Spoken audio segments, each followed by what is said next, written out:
নমস্কার বন্ধুরা, cook and চিলে সবাইকে স্বাগত। আজকে শেয়ার করতে চলেছি ফুলকপির আরও একটা দারুণ সুস্বাদু নিরামিষ রেসিপি। একই রকম ফুলকপির রেসিপি খেতে যদি আর ভালো না লাগে, একবার এইভাবে ফুলকপির ইউনিক রেসিপি বানিয়ে খেয়ে দেখুন। ভাত, রুটি, পরোটা সব কিছুর সাথেই খেতে কিন্তু ভীষণ ভালো লাগবে। আশা করছি আজকের এই নিরামিষ ফুলকপির রেসিপিটা আপনাদের খুবই ভালো লাগবে। চলুন ঝটপট করে রেসিপিটি দেখে নেওয়া যাক। তো ফুলকপির রেসিপিটি বানানোর জন্য এখানে একটা মাঝারি সাইজের ফুলকপি নিয়েছি।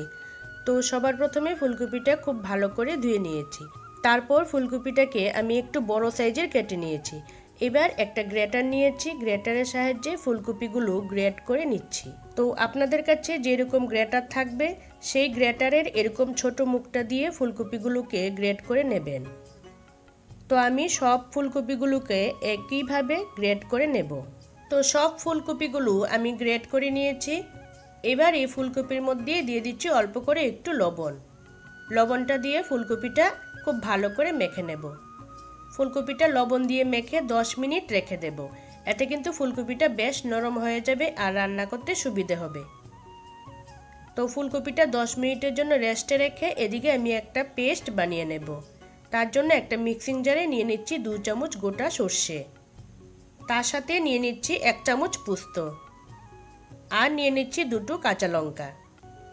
এবার এটাকে শুকনো পেস্ট করে তারপর অল্প একটু জল দিয়ে এর একটা মিহি পেস্ট বানিয়ে নিতে হবে। তো দেখুন পেস্টটা আমি বানিয়ে নিয়েছি। এদিকে দেখুন 10 মিনিট পর ফুলকপিটা লবণ দেওয়ার কারণে কিন্তু বেশ নরম হয়ে গেছে।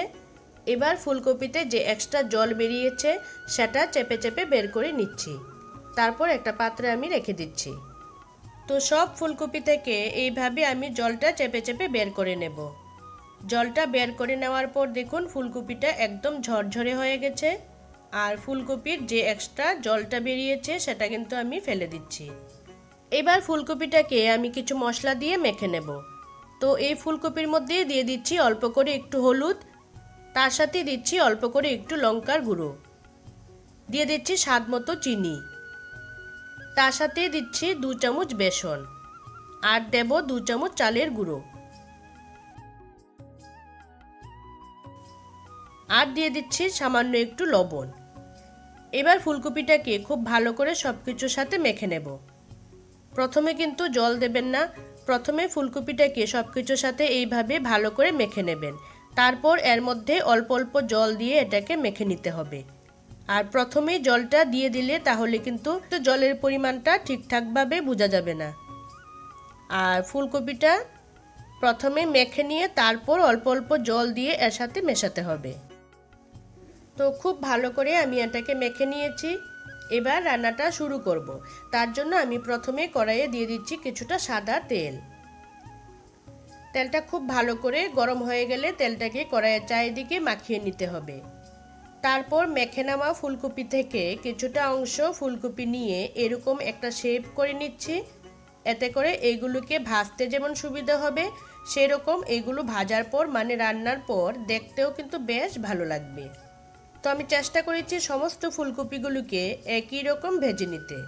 আর এগুলো খুব বেশি কিন্তু একসাথে ভাজতে গেলে ভেঙে যেতে পারে, তাই অল্প অল্প করে এগুলোকে ভেজে নিতে হবে। খুব তাড়াহুড়া করলে কিন্তু এগুলো ভেঙে যাবে, তাই মিডিয়াম ফ্লেমে রেখে এগুলোকে একটু সময় নিয়ে ভাজবেন। যখন দেখবেন নিচের দিকটা একটু লালচে রং ধরে গেছে, এগুলোকে উল্টে দেবেন। তো দেখুন দুটো দিকই কিন্তু বেশ একটু লালচে করে আমি ভেজে নিয়েছি। এইবার এটাকে আমি একটা প্লেটে তুলে রাখলাম। তো সমস্তগুলোকে আমি এইভাবে একে একে ভেজে নেব। আর এগুলো কিন্তু শুধু মুখে খেতে যেমন ভালো লাগে, সেরকম এগুলো ডাল ভাতের সাথেও কিন্তু বানিয়ে খেয়ে দেখতে পারেন। খেতে কিন্তু ভীষণ টেস্টি লাগে।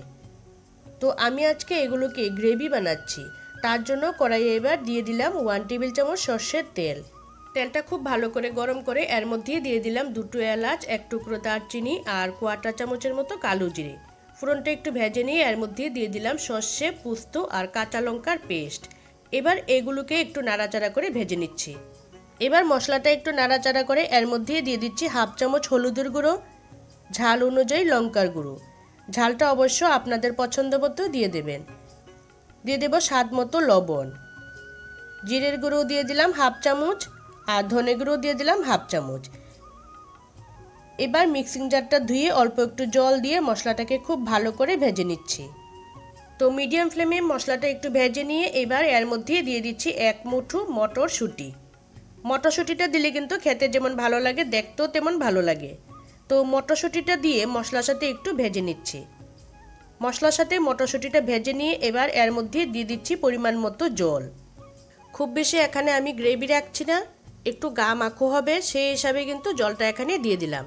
আর কোনো কিছু কিন্তু সেদ্ধ হওয়ার মতো এখানে নেই, আর মটরশুঁটি সেদ্ধ হতে কিন্তু বেশি একটা সময় লাগে না।